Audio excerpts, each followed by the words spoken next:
17 മിനിറ്റുകൾക്കുള്ളിൽ 2 ഗോളുകൾക്ക് പിന്നിൽ.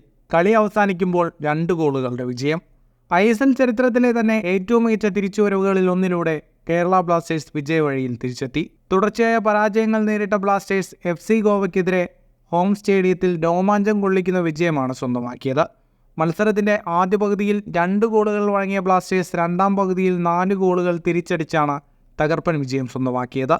മത്സരത്തിൻ്റെ 7-ാം മിനിറ്റിൽ റൗളിൻ ബോർഗസിലൂടെ ഗോവ ആദ്യ ലീഡെടുത്തു. 17-ാം മിനിറ്റിൽ മുഹമ്മദ് യാസറിൻ്റെ ഗോളിലൂടെ FC ഗോവ ലീഡ് 2 ഉയർത്തി. 2 ഗോൾ ലീഡിൽ ഗോവ ആദ്യ പകുതി അവസാനിപ്പിച്ചു. രണ്ടാം പകുതിയിൽ തിരിച്ചടിക്കാൻ ഉറച്ചാണ് ബ്ലാസ്റ്റേഴ്സ് ഇറങ്ങിയത്.